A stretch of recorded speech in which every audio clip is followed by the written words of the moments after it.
Oh my god, he's got video. Oh, sweet lord, he's got video. The Oscar guy's got video. What do you know, man? What do you know? What do you know? Manual fade out. Manual fade out. Bear with me. Manual fade out. We're professionals here. We're professionals here. We're professionals here, okay? Oscar Guy here. How's it going? Welcome back to the Oscar Guy here podcast, now on video. You know what I'm saying? And we got a green screen behind me. I'm out in my dining room. You know, I'm not in my bedroom where I usually record all my stuff because I tried the whole green screen thing in my bedroom. It just does not work in the slightest. Just the whole setup and my webcam, and it just did not work. And the lighting was weird in there. And without reinventing the wheel, I decided to clear out some things out here, put the green screen behind me. It's not green for you, but it's black right now. But, you know, it'll be whatever. I'm going to be putting whatever behind me, and who knows what I'm going to be putting behind me. Right now, I just got Chrome up, and OscarGuyHere.com. What do you know, dude? What do you know? Well, we got the green screen. I'm a little chipped this way. It's kind of chipping, you know, kind of going out of bounds here. But you know, we can work out the kinks, man. I literally just set this up tonight, so whatever, man. But we're back with another episode of the podcast, video edition. From here on out, the podcast will be video, primarily. It's not going to be just audio anymore. I feel like I need to show my face in some regard without spending hours upon hours editing a video that's only going to get 300 views. So I figured I'd just, do a lot of prioritize the podcast, make it a video podcast, make it a little bit more engaging for y'all, engaging for me, and it's more interesting. You know what I'm saying? So we're here, man. We're here, man. It's episode 14. And it is November, 16. It's November 16th. The season is still young, but it is ramping up. Right now, we're in a little bit of a lull period, and things won't really be starting to get. Oh my God, is it recording my? Okay, God, I saw my audio mixer in OBS, and I saw no levels until I scrolled down to see my mic and aux levels going at it as I'm talking. So that's wonderful. Anyway, yeah. So things aren't gonna really start getting exciting and interesting until December, where all of the precursors are going to start happening. All the critics groups are going to start happening. Critics' Choice is coming before Golden Globes this year, which is going to be very strange. So we're getting Critics' Choice nominations first, then Golden Globes nominations, and then the Oscars shortlists. And then a lot of the critics groups are going to be announcing their awards, all pretty much in December. So it's going to be a crazy month. And January is probably going to be even crazier with all of the ceremonies and the Oscar nominations, of course. So things are really going to ramp up to next month. But, we have some things to go off of here in November.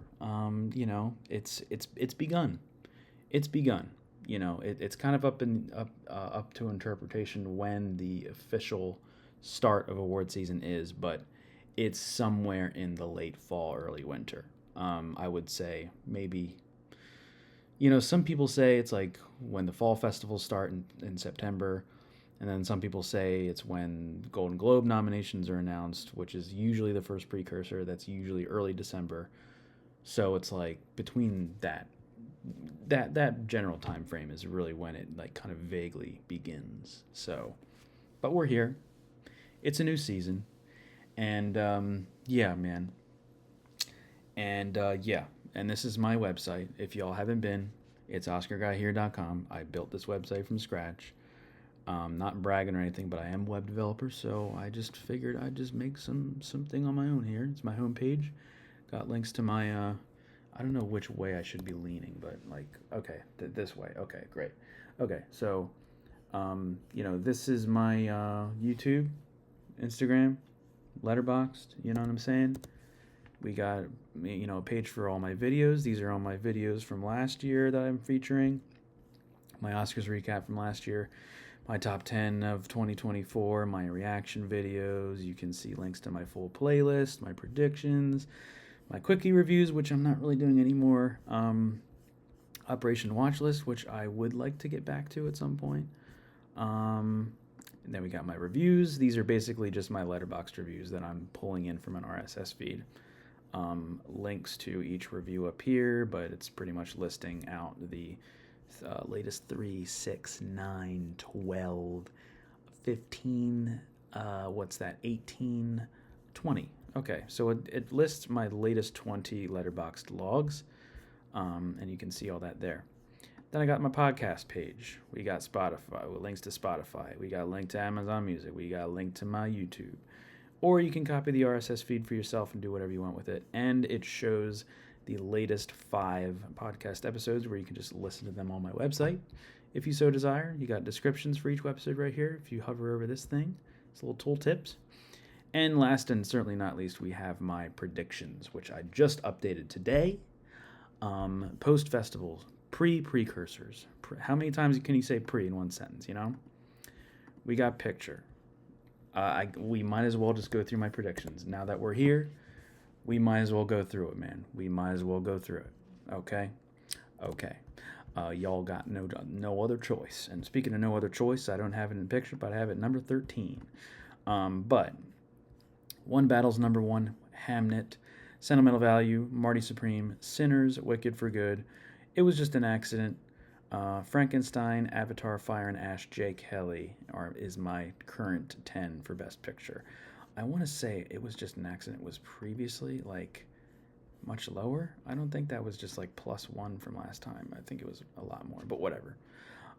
You'll see the placements over here. So, Trains Dreams is a new edition. We got Testament Van Lee coming up a little bit. Is This Thing On? And Springsteen. Yeah, Springsteen was in my top 10 last time, and gee willikers, is it not happening anymore. I added The Secret Agent and Rental Family for whatever reason. Smashing Machine here at the bottom. But yeah, I got Bugonia just barely missing, right on the cusp. Train Dreams, we're just going to have to see how things shake up for that campaign. I'm hearing nothing but amazing things about Train Dreams. So if Netflix prioritizes that over J. Kelly, going to have to keep an eye out for that. But I'm keeping a close eye on that film. No other choice, we already have 2 neon films in here. Both of them being the international picks. No Other Choice being the other international pick.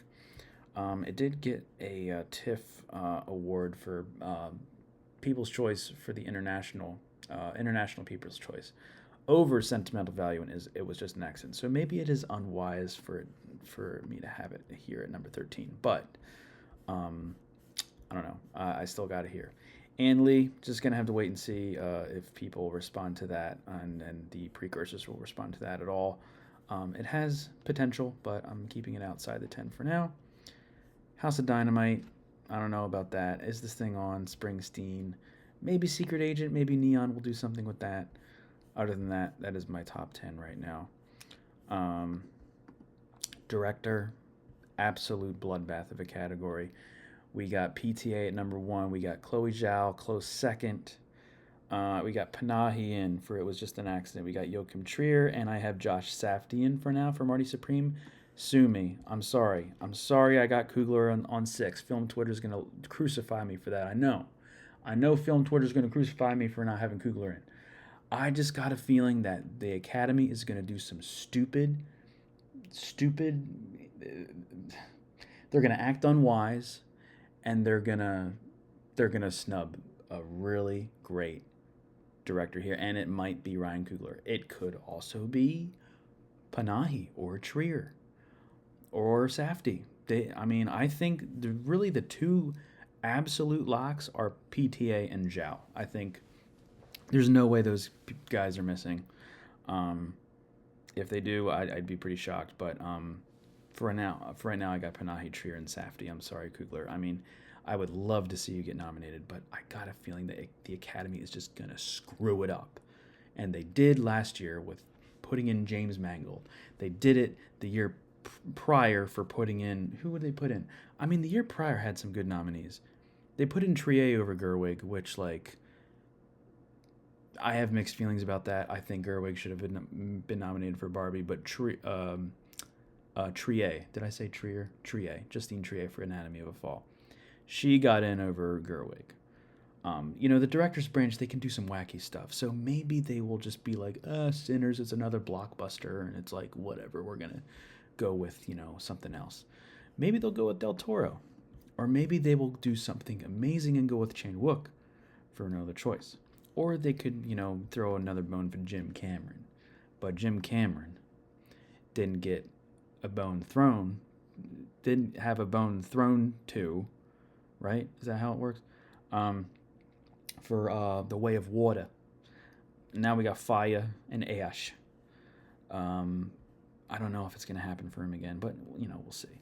And right next to him, hey, look, it's his ex-wife? They used to be married, right? Is Bigelow for House of Dynamite. I don't think that has Oscar potential, but I got it here anyway, whatever. John M. Chu, I mean, I got him at 14. Maybe that's a little unwise. Some people are predicting him for Best Director for Wicked for Good. He did win Critics' Choice last year, but that seemed to be just like a weird Critics' Choice thing. He didn't really get any major precursors as far as I remember. But I don't know. I got him listed. At least I got him listed. And fast forward for Ann Lee, I don't think that's going to happen. But that's my 5 for right now. Please don't sue me for not having Coogler in. I want him to have... it's a tight race this year. So help me God. Best Actress, Buckley. Going to walk away with this sumbitch.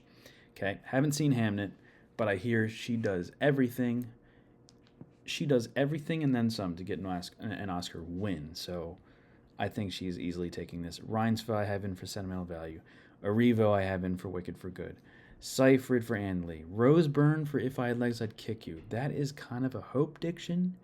That's a weird-ass movie, but I hear she bears it all in that film.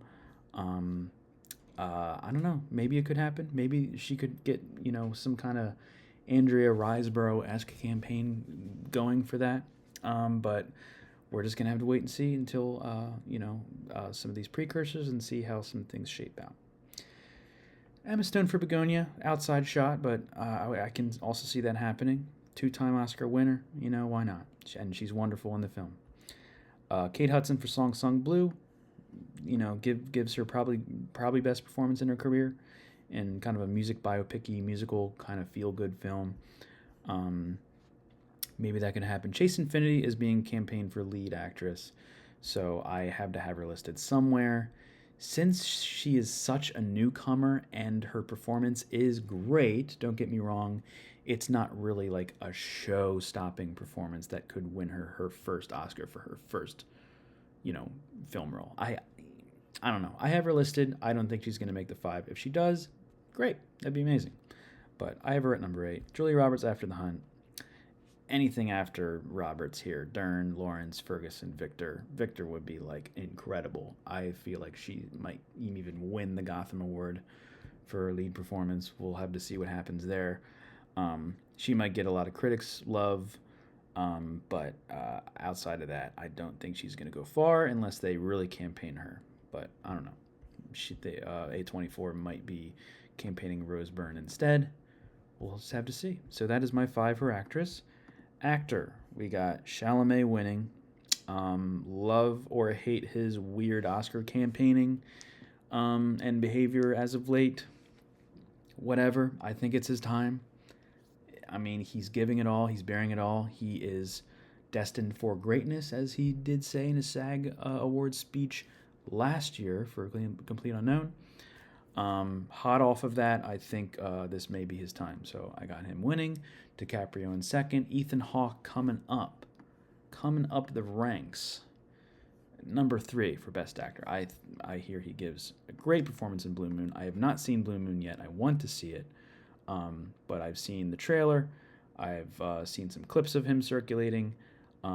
He's really going for it in that film. So I think it could happen. He hasn't been nominated in a very long time. Could be a good career narrative for him, especially if he starts campaigning. We'll have to see. Michael B. Jordan I have for Sinners. I didn't have him in my 5 last time, and again, film Twitter is going to crucify me for that again, but at least I have him at number 4 right now, okay, guys? You know, Best Actor is turning out to be kind of more of a not as much of a tight race as Best Actress this year, I don't think. So I think he could probably make it in for Sinners, especially if the Academy responds to the film. I think that could happen. Wagner Moore for Secret Agent could maybe pull off a Fernando Torres situation this year, depending on how Neon campaigns that film. I got him in at 5. Off the cuff, out of the 5 here, just not making it, is Jesse Plemons and Bugonia, who I would love to see nominated. George Clooney for Jay Kelly I could also see happening.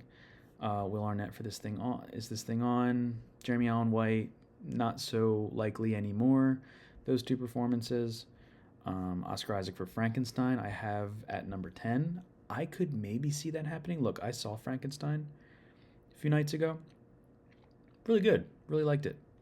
And, you know, a lot of people, I don't know why some people are kind of like, you know, throwing shade to Oscar Isaac, or not a lot of people like him as an actor, and they're like kind of criticizing his performance. Dude, I thought he gave, now this is going to be a little controversial, I think he gave the best performance in the film. Sorry, Elordi. Look, Elordi, you're great. He was great as the creature. He was really, really good. He really surprised me. But I was really blown away by Oscar Isaac in that film. I don't know. I thought he brought it. I thought he was one. I thought he was fantastic. So I don't know, man.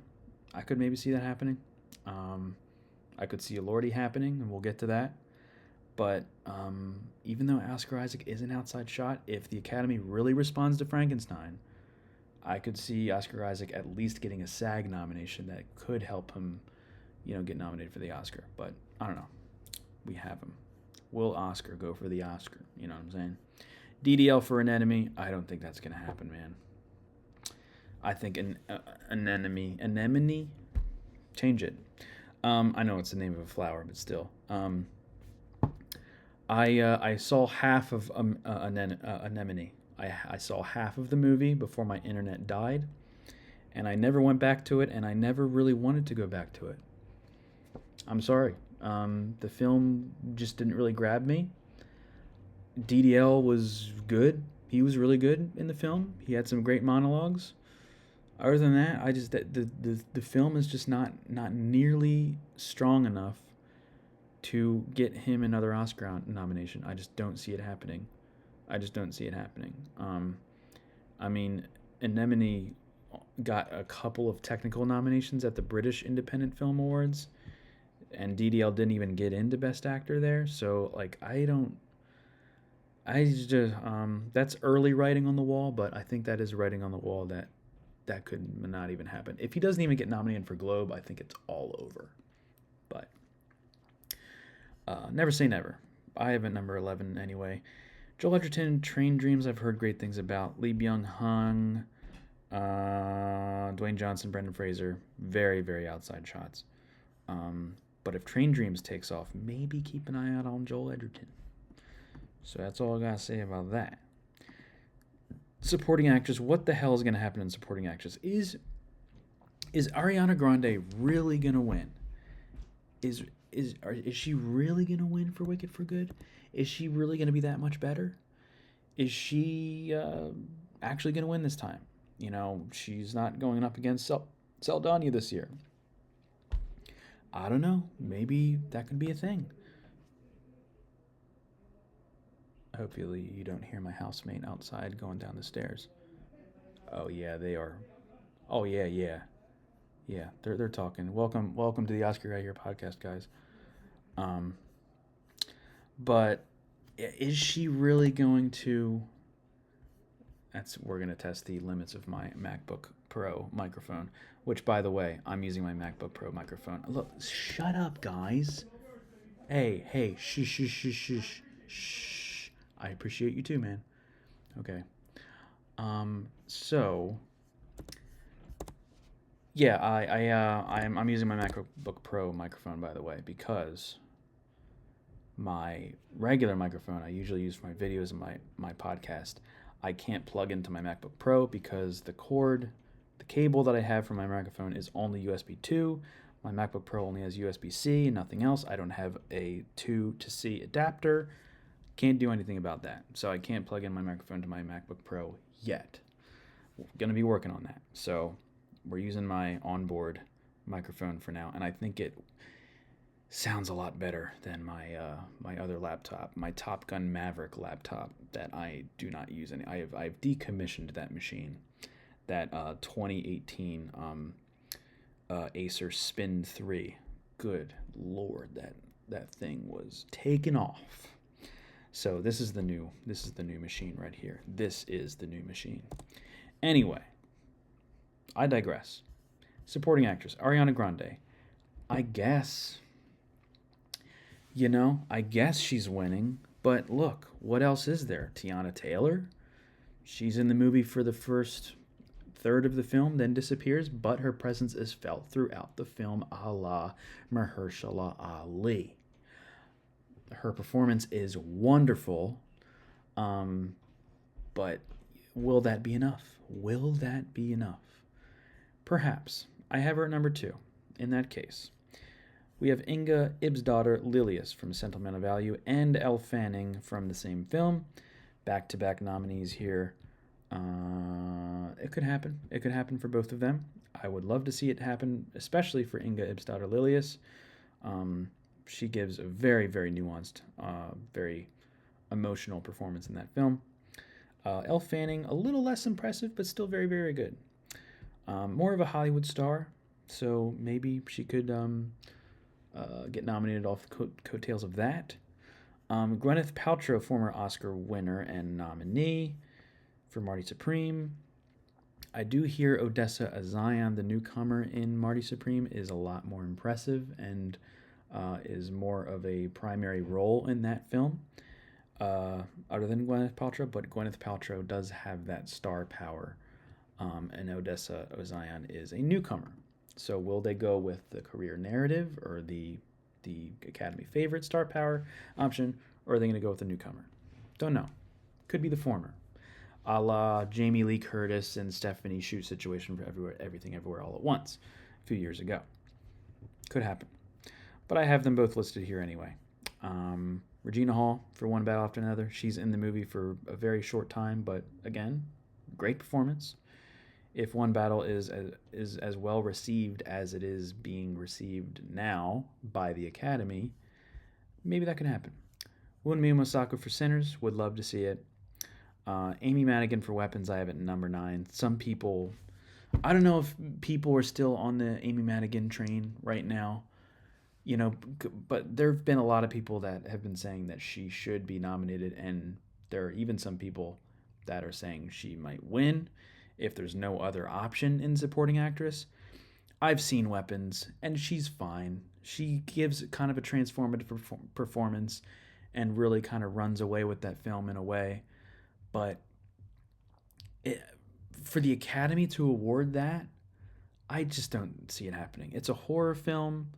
It's just too wacko, and I just don't think the Academy will even recognize that film at all. If they do, I'll eat my shorts. But I don't see it happening, man. I just don't see it happening. If anybody else sees it happening, and if it does happen, that's wonderful. I'll hang my hat up and see myself out. But in this case, I don't see it. I don't see it. I have her listed anyway, just in case. Okay. Glenn Close, Wake Up Dead Man. Maybe. I hear she's I hear she's really good in the film. She has some couple very good standout scenes, and of course Glenn Close, her whole career narrative where she keeps getting nominated and she always loses and she hasn't won an Oscar yet, and she's been like one of the most overdue actors of all time for an Oscar. But maybe I don't think this is gonna be helping that. But I don't know. I have her at number 10 anyway. Emily Blunt for Smashing Machine, Lopez, Steinfeld, very outside shots. That's it, man. We'll go through the above the line categories once we get past screenplay. We're gonna stop here. If you want to see the rest of my predictions, just go on my website /predictions here. But supporting actor, I have Sean Penn winning. Mescal for Hamnet could very well happen. Stellan Skarsgård for Sentimental Value. Del Toro has been getting fantastic word of mouth. Kind of like a word of mouth campaign for One Battle After Another. I know film Twitter does not equal the industry at all, but if that buzz kind of keeps going for him, maybe that will lead him to getting nominated at least for a lot of precursors and critics groups. I can see maybe critics groups going out for his performance over Sean Penn. In fact, he was nominated for a Gotham Award, and Sean Penn was not. Not that that really matters. The Gotham don't really matter that much, but I can see it happening. I can see them both getting nominated, especially if One Battle is going to be winning Best Picture, like a lot of us are predicting. I could see that happening. Both of the One Battle boys getting in. One Battle boys. That's a good one. Good ring to that. Delroy Lindo for Sinners I have in. I would love to see that happen. I'm kind of doubtful about it, but look, man, he's been overdue for a very long time. I think he should have been nominated for Da 5 Bloods all those years ago. He's an amazing actor. So I would love to see it. He's kind of the comedic relief in the film, and he has a couple of really standout scenes earlier in the film, and then he kind of becomes like this kind of like background, like comedic relief character. So I don't know if that will be enough for him to get nominated. And again, we'll have to see how the Academy reacts to Sinners. So there's some factors there. But I have him at number 5 anyway. Adam Sandler for Jake Kelly. I don't know, man. He's never been nominated. He wasn't nominated for Punch Drunk Love. He wasn't nominated for Uncut Gems. He did get SAG nomination for Hustle, I know, but I think that was just a weird SAG thing, man. And he was campaigning a lot that year. I'm not sure if he's going to be campaigning on the same level this year for his performance in Jake Kelly, but I don't know, man. I haven't seen Jake Kelly, and I hear he's really good, but statistically, I have my doubts. So I don't know. I have him at number 7, just missing. Elordi for Frankenstein. A lot of people are predicting him. Do the Academy go out? Do they go out for like monster performances? And I will say, like, a lot of the movie, he is either just kind of like doing like kind of like this physical acting where he's just kind of the monster and just kind of doing grunts and everything, and he's very physical, and then he kind of transforms into more of a humanoid type of figure who can actually carry a conversation, but still has those like very inhuman qualities. I don't know. Could they go for that? He's well deserved. I mean, I think he's Oscar worthy. Like, he's really great. He's really great in the film. But I'm not won over by his chances just yet. Gonna have to see what happens at Critics' Choice and Golden Globe and SAG, and I think BAFTA will definitely go out for him. BAFTA loves Elordi, so maybe that could help him, but we'll see. Miles Keaton for Sinners, would love to see it. Jeremy Strong and Springsteen, Jonathan Bailey in Wicked for Good, outside shots. Original screenplay I have, it was just an accident winning. There's no really clear front runner here, but I have It Was Just an Accident, Sentimental Value, Marty Supreme, Sinners, and Sorry Baby. I mean, I'm just throwing shit at the wall here. That's kind of a hope diction, but it would be great to see. Kind of an outside shot, but look, man, I got a feeling about it. But the more realistic pick would be Jay Kelly or an Ann Lee or maybe a Secret Agent. Anything else under that, is this thing on If I Had Legs, Weapons, anything else is kind of like very, very much maybes for sure. But that's what I have for right now for original.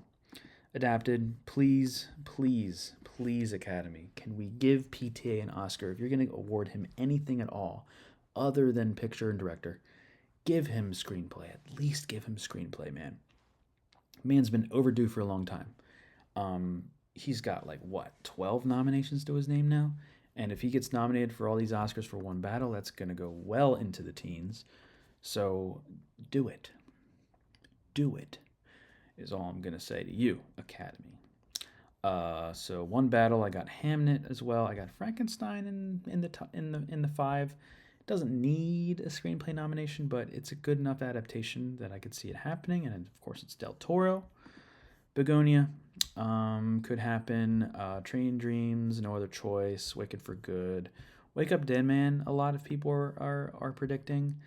The original Knives Out got a screenplay nomination. I don't think Glass Onion got a nomination. I don't think it did. Let's see. Knives, Glass Onion. We're going to look it up.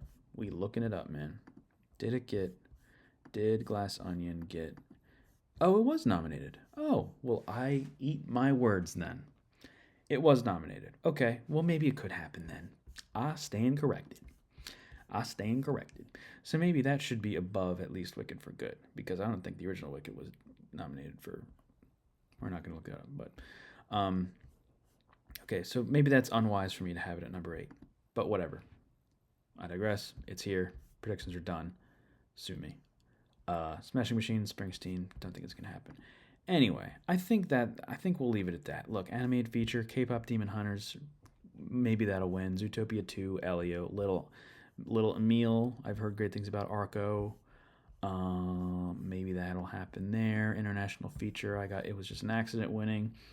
Of course, the 3 Neon films. Accident, No Other Choice, Sentimental Value. Got Secret Agent in there. That 5th slot is very shaky. For right now, I got President's Cake. He and Rajab could maybe make it in. Sound of Falling or See Rot. Those 2 films are very out there and very strange. So maybe they could go. Maybe they'll do like a EO pick. You know what I'm saying? Don't know. But yeah, that's we're gonna leave it there. We're gonna leave it there, folks.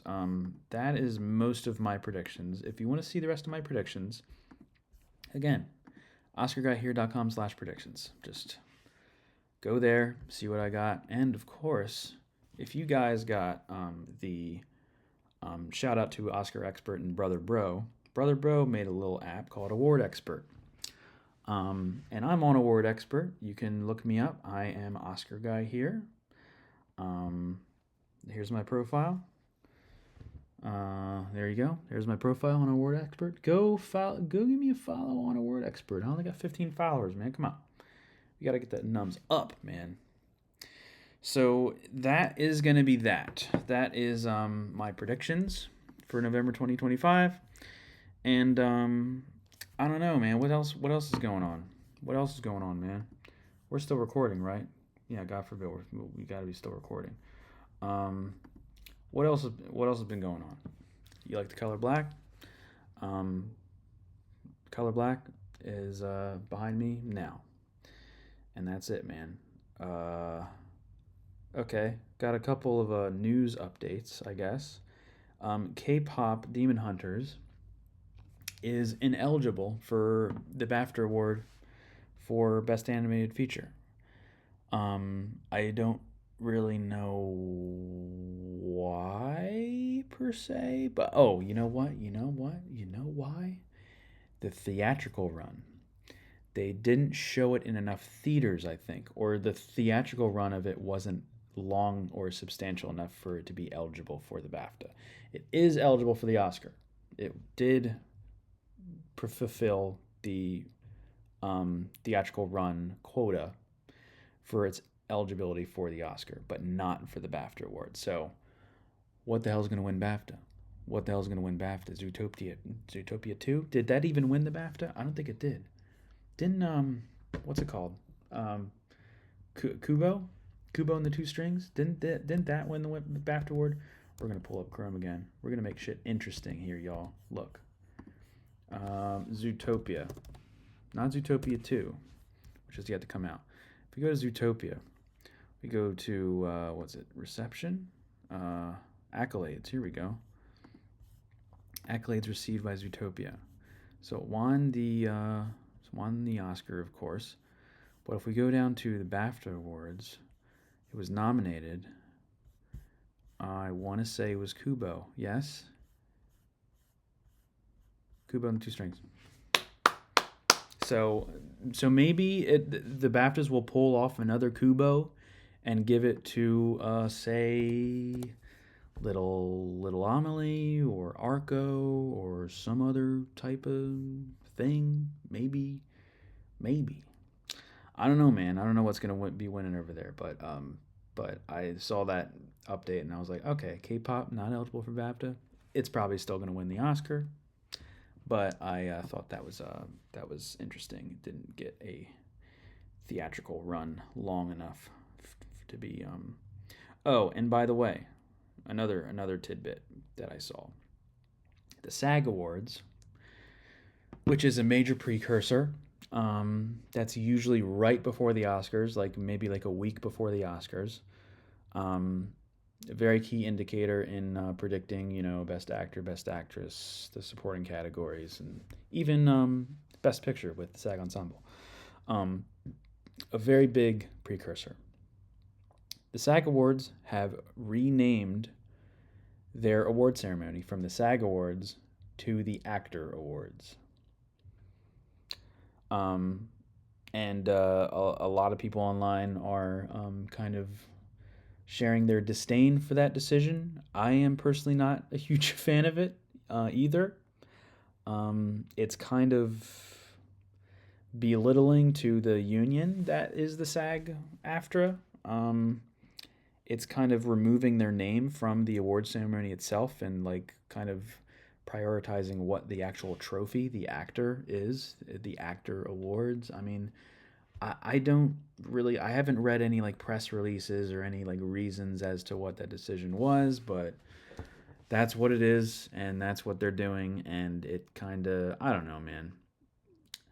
We might just have to get used to it, as with anything else that involves a huge change, and that's that we're following very frequently. But look, man, I think it's weird. I think it kind of sucks, but I'm still gonna call it the SAG Awards.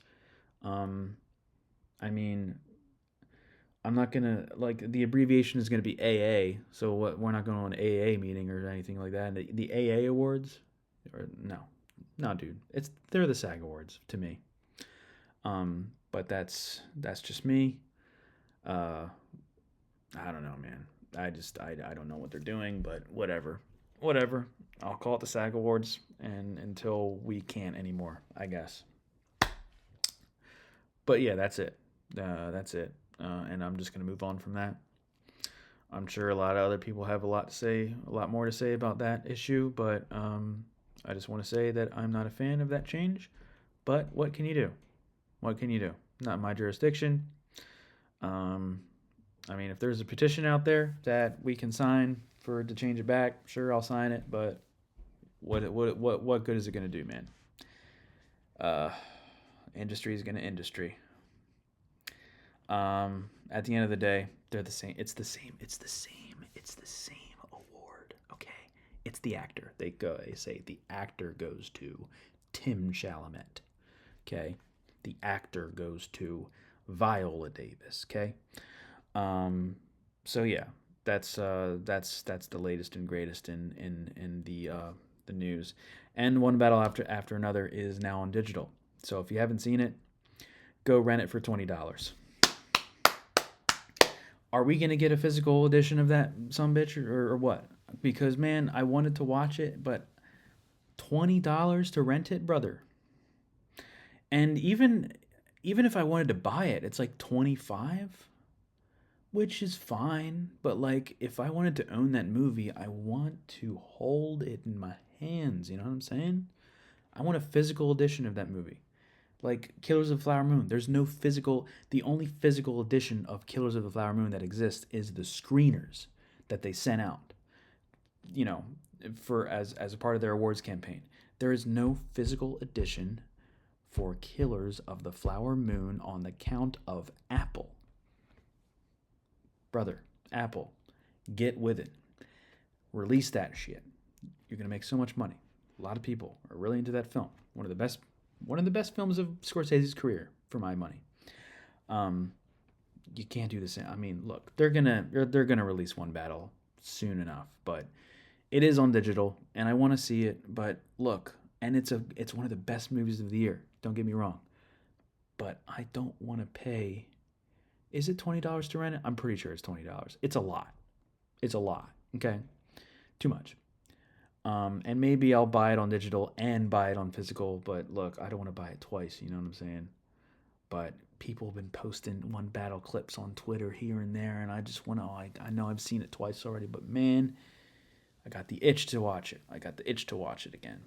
But if you so desire, if you got the bank, and you haven't seen it yet, do yourself a favor and see it on digital, and just cough it up. Just cough it up. But yeah, that's what's been going on.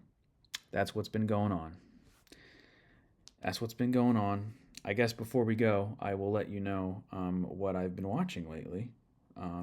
I usually do that at the beginning of the podcast, but I'll let you know what I've been watching. I've been watching a good number of stuff. In fact, man, let's make this interesting. Let's go on my Letterboxd here. Look, we're gonna make this interesting. Interesting. Am I logged in? No. We'll sign in. Yeah, we'll sign in. Okay, here we go. Chrome. Here we go. We're on my Letterboxd. Follow me on Letterboxd, everyone. Oscar Guy here. My top four right now. My top four right now. You'll see my top four right there. There'll Be Blood, Summer Wars, 2001: A Space Odyssey, Bug's Life. You know what I'm saying? You get what I'm saying. Recent activity. Here we go. Let's just go to my diary. What have I been watching? This is what I've been watching, man. My last podcast episode, I talked about Sentimental Value and Mulholland Drive and Resurrection and Weapons. I did upload a video. I did a first impressions video of Weapons, and I gave that a 3.9. I really liked it. I wish I liked it a little bit more, but I really respected its craft for sure. If you want my thoughts on these three films, you can check out my previous episode. Really loved all three of these, especially Resurrection. My God, Resurrection was so good. But yeah, okay, around midnight. I got the Criterion for this. I have it right over there. I would bring it over here if I had some whatever. Around midnight. It was good. I liked it. You know, I'm a jazz head. I went to jazz school. I'm a jazz drummer. So, look, man, I can't help but be into that type of stuff, right? Dexter Gordon, who plays the titular, not really a titular character, but he plays the guy. He plays the main saxophone guy. What's his name? Dale Turner. Dexter Gordon is an actual legendary jazz saxophonist turned actor for this film. And he had me fooled, man. He's really good. He was really, really good. And it's a great jazz movie. Not perfect. It's kind of, it's very loose. The stakes aren't super high, but it was good. I really enjoyed it. So I gave that a 3.9. It was just an accident. Oh yeah, I haven't talked about that yet. Oof. That film. Palme d'Or winner. Gonna be probably nominated for Best Picture and Best Director and maybe Screenplay. Probably gonna walk away with International Feature unless another neon film will take its place. I don't see it really happening. It goes hard, as I said in my review. It's so good. Great ensemble. It kind of builds on you. It's very patient. I wouldn't call it a slow burn because it's really engaging right off the bat. But it really doesn't get elevated to a new level until maybe the third act, and especially that ending, brother. That ending is crazy. That ending is like pure. I'm getting goosebumps just thinking about the ending right now. It's just wow, wow. He ends it in a way. It's just so brilliant. It leaves you, um, you know, ruminating on it, ruminating on the themes, ruminating on the characters, and whether it's the ending is based in reality or in the character's in main character's subconscious, or a mixture of both.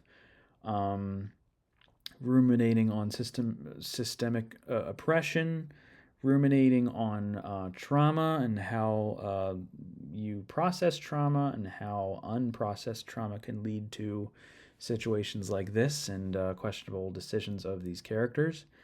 Um, and of course, it is a meta in a way where Panahi has been imprisoned for making films that is critical of the Iranian regime. And so for him to make this film, it's not so much autobiographical, but it is very rooted in his struggles in that regard. And it is a very impressive and very profound piece of filmmaking. If you get a chance to see it, please see it. So good. Loved every second. Want to see it again. And yeah, that was that. That was it was just an accident. I'm tabbing out, y'all. I'm sorry if that's gonna be throwing y'all off. Bugonia, I also saw on the same day. I saw Bugonia on the same day. Really liked it. Really liked it. Really thought it was very. I mean, Yorgos doing Yorgos, man. He's back at doing his wacko shit. A very nihilistic film, although a very hilariously nihilistic film, especially with the ending. Like, look, the ending. He said, "Fuck you for laughing at my movie. Here is this," and he ends it on like a super dark, very dire. What's the word, man? Not dire, but just dark. It's a really dark ending, really dark, really nihilistic. But that's like his thing, and it's tongue in cheek. You know, you're not supposed to like really take it too seriously. I mean, there's a gag about like the Earth being flat throughout the whole movie, and I like there's one part of the movie that was like the Earth is fucking flat, dude. Um, it was really good. It was really good. Jesse Plemons killed it. Emma Stone killed it. What's his face? New guy. Aiden Delbus. This guy, dude, crushed it. Crushed the supporting performance, man. Oh yeah, and Stravos. This guy's in it. He was all right. He was a cop. Alicia Silverstone and a lot of supporting people. But look, really good. Really liked it. Really liked Begonia. Really liked it. I liked it a little bit more than Kinds of Kindness. I loved Kinds of Kindness. I'm one of that movie's champions. You know, some people weren't really into that one. I really loved it. Not a perfect movie, but I really loved it anyway. Bugonia, I liked it a little bit more. But yeah, Bugonia was great. I got the Scorsese Shorts Criterion, and Italian American was in there, which I had seen before. It's basically just Marty going to his parents' apartment and interviewing them, and they tell stories, and they talk about their upbringings, and you know, Marty's mom is making pasta sauce during the film, and they bicker with one another, and they're like, you know, it's really interesting. It's really interesting. At the very end of the movie, they give you the recipe, and yeah, I don't know. I asked Letterboxd if has anyone made this sauce, and one of the instructions is cook it for a while. You can't trust, dude, man. I'm gonna screw it up if you just tell me to cook it for a while. No. Rewatched Spinal Tap for the upteenth time. One of my all-time favorite comedies. I got it on Criterion 4K. Stonehenge, where a man's a man.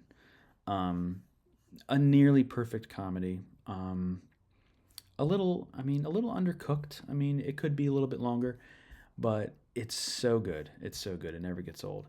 And then I watched Ballad of a Small Player, which is on Netflix. It was okay. It was kind of all style and no substance type of situation. Looks beautiful. It was beautifully shot compositionally. It was very striking, very crisp, very clean looking film. Good performances. Colin Farrell really gives it his all. And the writing was just not really there. It was just kind of very half baked, very surface level. It's like kind of a story where it's like, who cares? Like, it's just kind of very meandery, and it just doesn't have a weight to it where it it wants you to care really that much. So it was kind of a nothing movie, but it looked very good, and the performances were great. There were some aspects of it that were commendable. Um, some very some subtextual things here and there that were interesting, but for the most part, I was a little checked out. I was a little checked out during the entire thing, but it wasn't bad, but it wasn't great. It was fine. I gave it a 3-2. It was silly. That's all I had to really say about it. How silly. How silly. And then, like I said, I saw Frankenstein. I didn't really know what to say after watching it. I just said it was a killer final shot, which it is. But I was really impressed. I was really impressed by Frankenstein. Um, I thought it was very good, very well made. Um, as you guys may know, I'm not a body horror guy at all. So when the creature was being created, I kind of had to go like this and be like, "All right, when's he gonna stop cutting into his legs and arms and fingers and organs and stuff like that? I can't do it. Can't do it." But it was fine. Other than that, look, man, it was great. It was great. Look, I don't think I've ever talked about this before, but look, I love Del Toro as a person. I think he is a great figure in the filmmaking world. He's a legend. Love the guy. He has really based takes. Um, I'm not the biggest fan of his filmmaking style per se. His directorial style, I'm just not like the way he kind of like keeps zooming in and zooming out and having like diagonal shots of the characters where they're over here and the background's here, and he's kind of like doing this the whole time. The camera's just like never still, and it really it bothers me. And that's a me thing. I'm sorry. It's a me thing. Just personally, I'm not really into his directorial style, but he's a wonderful storyteller. And Pinocchio, by the way, uh, is a huge asterisk exception. Although that is a stop motion animated film, it's a little different, obviously. But Pinocchio is masterful. That's one of my favorite animated films of the last decade, easily. Um, but his live action stuff, Nightmare Alley and Shape of Water and Pan's Labyrinth, I need to circle back on because I think I watched that when I was like in high school and I don't really remember much of it. I need to give that one another shot. But all those other films, like I'm not really like in the Hellboy stuff too. Like I don't know, man. His directorial style doesn't do a lot for me, but I was still very impressed by Frankenstein. I thought it was great. Oscar Isaac, fantastic. Jacob Lordy, fantastic. Christoph Waltz, he's just being Christoph Waltz, man. Are we gonna like? Now, this might get a little controversial, but look, Christoph Waltz, 100%. He's a great actor. He's a great actor, and he crushes it at every role he gets. But there's kind of, am I crazy that he's just a little bit one dimensional? I'm sorry. I'm sorry that I said it. He said it. Is he one dimensional? Because a lot of characters that he plays nowadays is kind of just like him, you know? Like, am I wrong? Am I wrong in saying that? I don't know. I haven't seen a lot of his performances outside of the Tarantinos, of course, and this, and I think maybe something else he was in. He was in Pinocchio, but that was a voice acting performance. Um, but I was watching him in Frankenstein. I'm like, he's just kind of Christoph Waltz here. He's just kind of doing him. And I was like, does he do this for all of his roles? I mean, he was on a whole nother level in Inglourious Bastards. Don't get me wrong. With his linguic, I can't talk anymore. It's been an hour. I've been talking for an hour straight. Look, he's incredible, and he should have won every award that he won for that film. And he's good in Django Unchained. Did he have to win an Oscar for it? Personally, I don't think so. I think that should have gone to PSH for The Master, but that's just me. He's great. He's a great actor, but in Frankenstein, I was like, is he just kind of raking it in, or what? That I'm just whatever. If I'm wrong, correct me politely. Okay, I know it's the internet. Correct me politely. Okay. Mia Goth didn't do anything for me, man. She didn't do anything for me. Look, I think she's a great actress as well. She's great in Pearl. I wasn't a huge fan of X, but she was great in that too. I haven't really seen her in a lot of other stuff. But was it just me, or was her accent just like off in Frankenstein? Is it just me? Like, she was kind of... I was like, is she going to talk like this the whole movie? Like, it's like a weird British accent where she's like kind of not really nailing it. And other than the accent, I thought she was pretty good. But I was like, you know what I mean?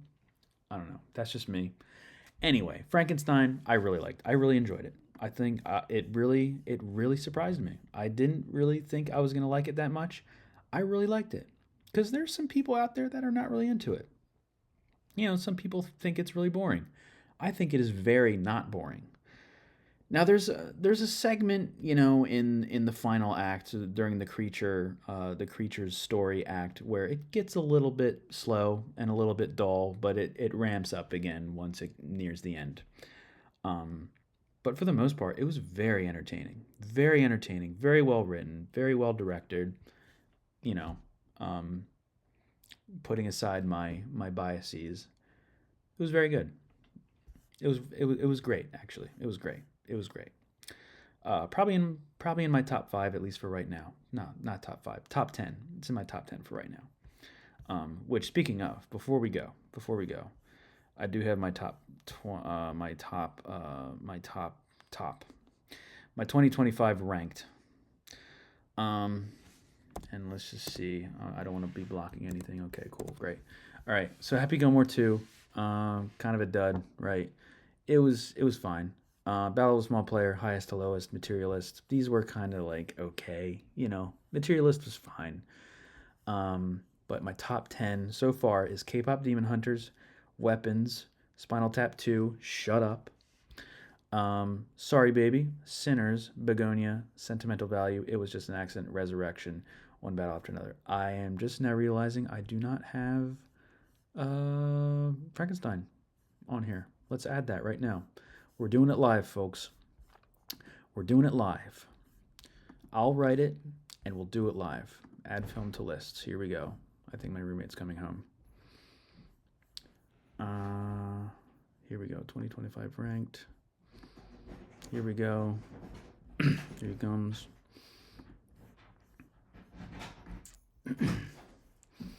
Don't mind me. Don't mind me.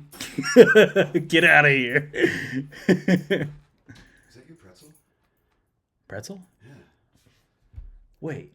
I saw there was that pizza box. I saw it outside, and then I saw this morning a bag for a big Bavarian pretzel. There's a pretzel in that box. Oh shit! Did it like you order a second one because you didn't see the first one? I didn't see that outside. It didn't have a label on it. I just looked inside. I was like, "That's a weird box for a pretzel." And I put it over there. And then this morning, I saw a Bavarian pretzel in the bag. I was like, "I bet you he didn't." So they didn't put it in the bag. Ah. Wow. Well, that's 2 days old now. Okay. Well, I got a refund from DoorDash because I was like, "There's." This morning, I was like, "That makes sense." I get it. Okay. All right. Well, they. Don't put it to get a pretzel box. Well, they didn't fuck up. You, them. Yo, yeah, for sure. It's confusing. Wow, that's crazy. Food, it's in a box. It says pizza in the box. I don't, Oh my I saw god. there wasn't even a receipt on it, so there was no like. Yeah. From that. That's funny as shit. Well, This morning I was like, that was James's. Oh, fuck it. Whatever. People upstairs think we're assholes, like leaving pizza upstairs. Yeah, it's like, it's yours, Felix. Wow. Well, there you go.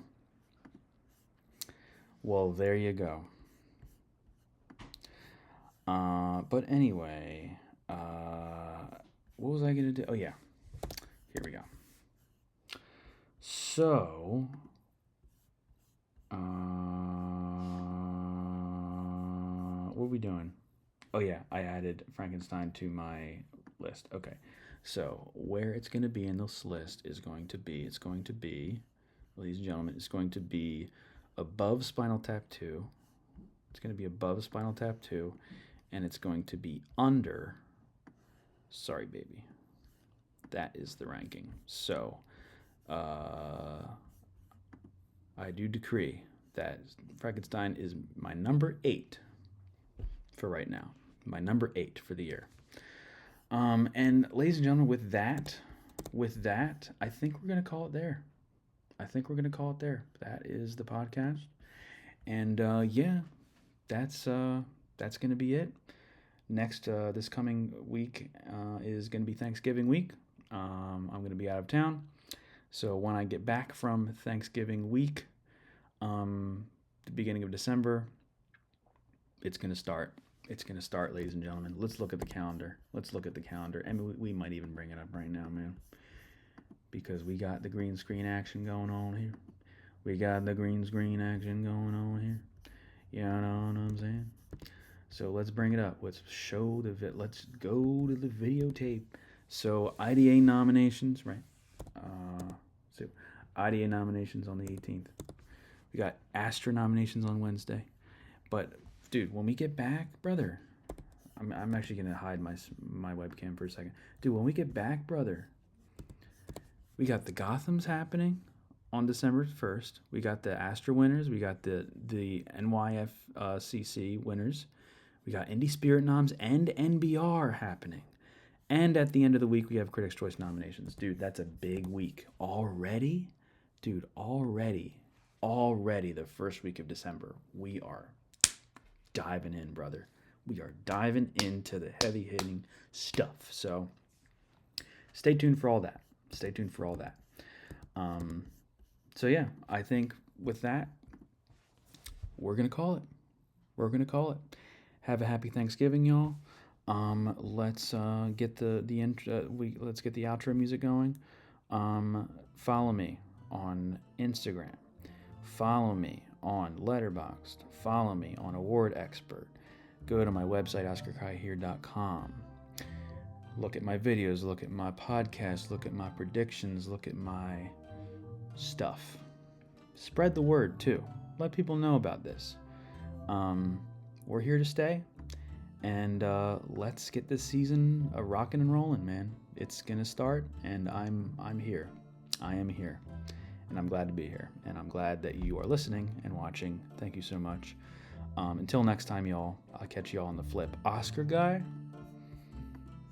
I'll catch you on the flip. Oscar guy is out. See you, y'all.